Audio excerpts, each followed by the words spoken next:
up everyone, my name is MadiKuma, and after all this time I'm finally back with a new weapon guide, ready to share some handy hints and tips with you all.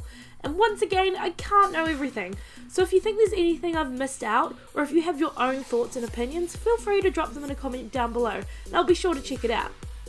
So today we're going to be covering a very basic weapon. I guess you can consider it the poster child of weapons when it comes to Splatoon, considering it's the one that features in merch the most, including the amiibos. It's one of the first weapons in the game you can purchase, and because of this, it's made to have all around even stats. It doesn't have any above average strengths, but it also doesn't have any major weaknesses. And you know that saying, a jack of all trades, a master of none? Well, it turns out we've been saying it wrong. The real quote is, a jack of all trades, a master of none, but oftentimes better than a master of one, and it sums up the Splattershot perfectly. Any map, any mode, this weapon can thrive. So let's jump into things. In the training yard, there's a few things to look at in the base weapon. It can splat a foe in 3 shots, 4 if they have defense up in their gear set. It can reach an inkling from a medium distance away, and overall its inkling ability is pretty good. The only extra thing worth mentioning is that it also has pretty good fall-off damage, meaning that even if you're aiming above an inkling, the falling drops of ink still deal a fair amount of damage. This can be useful for firing over the top of small obstacles that your opponent hides behind, but it also means you can reach inklings from a slightly further distance than a straight-on shot. Chances are you won't need to spend too much time in the training yard, considering it's a weapon you've probably used before. But if this weapon is so basic, how can we use it to our advantage? Well, let's look at the different kits we're given. There's 3 different versions, excluding the stylized replicas. There's the vanilla build, which is burst bombs and bomb rush, Tech, suction bombs and Inkzooka, and the wasabi, splat bombs and the ink stripe.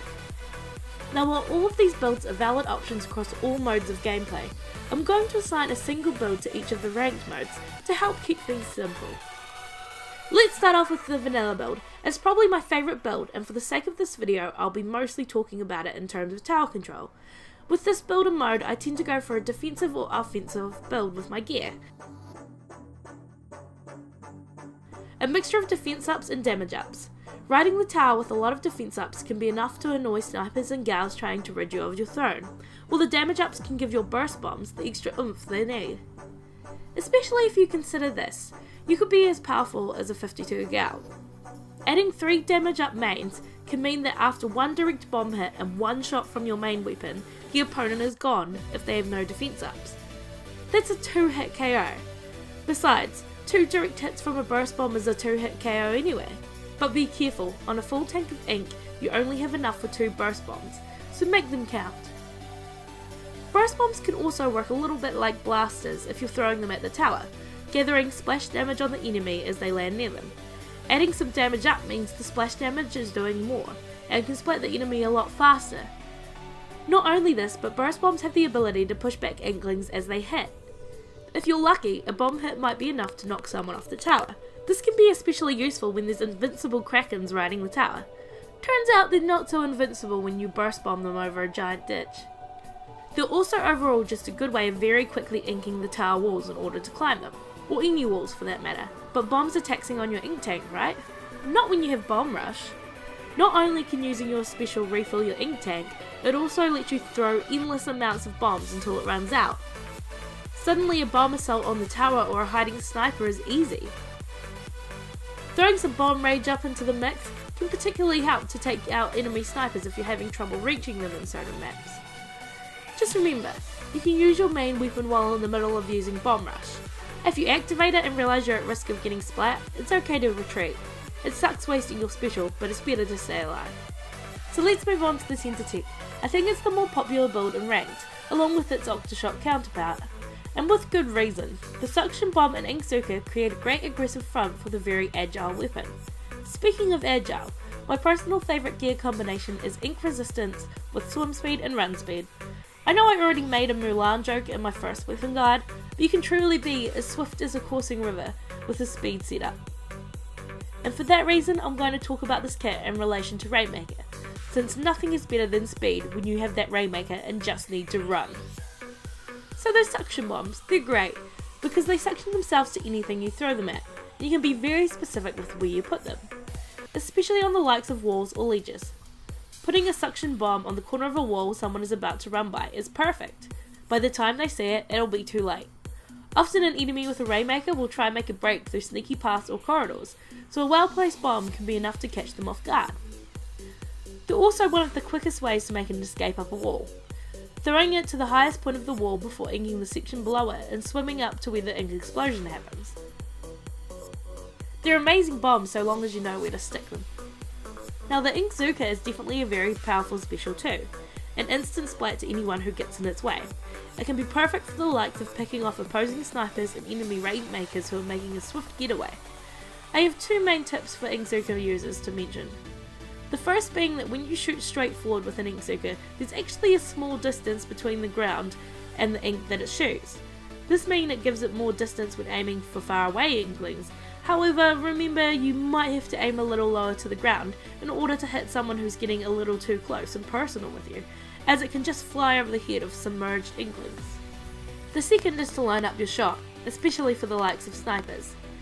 The second that your enemy knows you have an Inkzooka out, they will make sure they are nowhere to be found. So make them think that they're safe. If you have the chance, once your special is charged up, stay submerged in the ink while you line up your screen to make the shot. As soon as you're lined up, bring out the Inkzooka and bam, they didn't even see it coming. I think the key with the Tentatek is definitely to be very agile and very aggressive, getting in everyone's face. But how about our last entry to this video? So last but not least, the newest addition to the squad is the Wasabi Splattershot. This build gifts us with the Splat Bomb sub and Inkstrike special. I've talked about both of these in previous videos. See my blaster video for Splat Bombs and my 52 gal video part 2 for Inkstrike, but I'll run through the basics again. And you guessed it, for the sake of this build I'll be talking about it in terms of splat zones. For this weapon I'd either be using a mixture of special charge and special save, any sort of ink saving or recovery, or else the same build that we used for the Tentatek. After all, this is splat zones, so we need to cover turf. Splat bombs are notable for their nature to bounce. They will bounce or roll along any surface and only explode when they come to a halt. For this reason they're great around obstacles or walls that inkling hide behind. Hitting a wall at the right angle can make the bomb bounce behind an obstacle and either splat a hiding inkling or at least make them flee for long enough for you to pursue them. They're generally great bombs for zoning out opponents and making them flee the positions, since you can get them into some pretty tight spots. They also cover a fair amount of ground when they explode, so sending one into a splat zone can regain some much needed turf. I advise having a play around in the training yard with them. Get a feel for the physics behind them and how to manipulate them to do what you want. And how about the Inkstrike? Once again, I definitely recommend watching part 2 of my 52 gal guide to hear me talk about Inkstrikes, but here are the basics. You don't always have to use the Inkstrike just to cover turf. It can be a tool to stop your enemy from reaching their objective or scare them away from their post. And remember that an Inkstrike won't always cover a whole splat zone, so when it can't, place it on the side hardest to reach, or you manually cover the side closest to you. It's the most efficient way to secure the zone. And lastly, please conceal yourself before setting off your Inkstrike, even if you have to jump back to spawn to do so. You're pretty vulnerable when setting it off, don't be a sitting duck. Overall, having a weapon with average stats means that it's a blank canvas. You can use your gear to shape the way you play with it. You could use a bunch of swim speed paired with ninja squid for sneak attacks, or mix things up with quick respawns and damage ups for a full-on assault. The options are really limitless, and it's a weapon I definitely advise picking up again. The gear ideas and tips I gave are based around what I use a lot of. However, if you have your own combination that works for you, tell me about it in the comments. Also let me know your favourite Splattershot. Thank you so much for watching. If this guide helped you out at all, please leave a like and drop a comment down below. I've loved hearing everyone's feedback on the previous videos. And of course, what guide would everyone like to see next? Thanks once again. Happy splatting everyone!